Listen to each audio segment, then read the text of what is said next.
सुप्रभात दोस्तों। आज बात करते हैं कुछ बहानों की और उन बहानों के माध्यम से एक सत्य को प्रस्थापित करने की कोशिश करते हैं।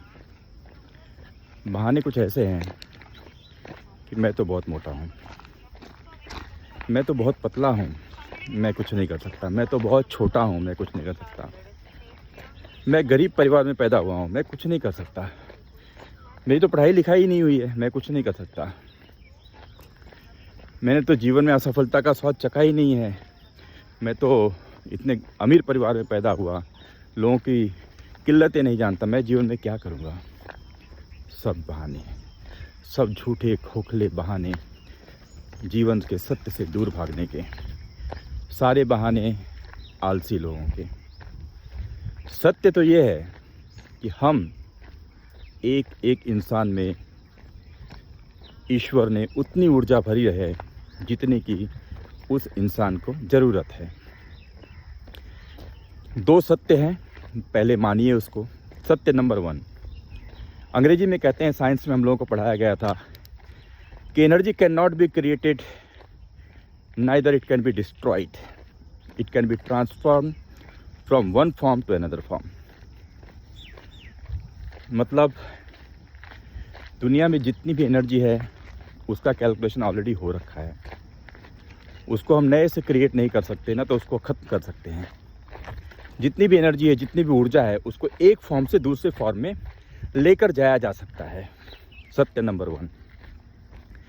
सत्य नंबर 2, माने या ना माने, the God has created us. कोई तो है ऊपर बैठा हुआ, अल्लाह, ईश्वर, भगवान, जो भी कहें, उसने हमको क्रिएट किया है, हर एक जीव को क्रिएट किया है।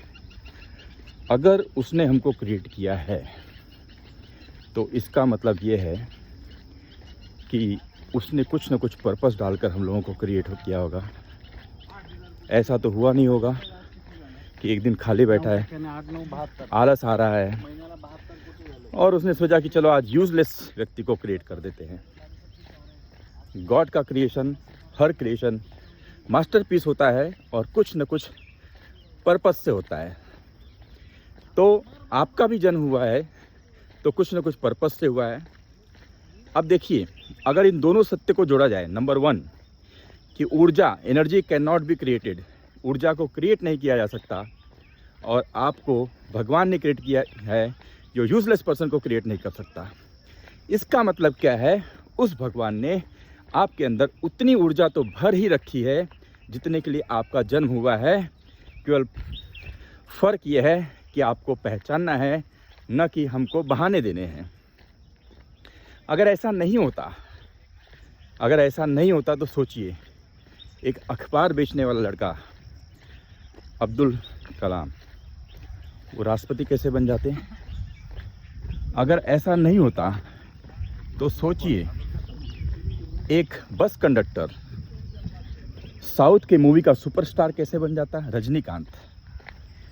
अगर ऐसा नहीं होता तो सोचिए, बिल गेट्स, जो कि स्कूल ड्रॉप आउट हैं, बिल गेट्स कैसे बन जाते? तो हर व्यक्ति के अंदर कुछ न कुछ यूनिक है। तो ये सोचना बंद करें कि अरे मैं तो गरीब परिवार में पैदा हूँ, मेरा कुछ नहीं हो सकता, अरे मैं तो पढ़ा लिखा ही नहीं हूँ, मेरा कुछ नहीं हो सकता, अरे मैं तो केवल हाउस वाइफ हूँ, मेरा कुछ नहीं हो सकता। सब बहाने हैं। जागो प्यारे, जागो। Keep faith in God, keep faith in your self and get going. Have a great day.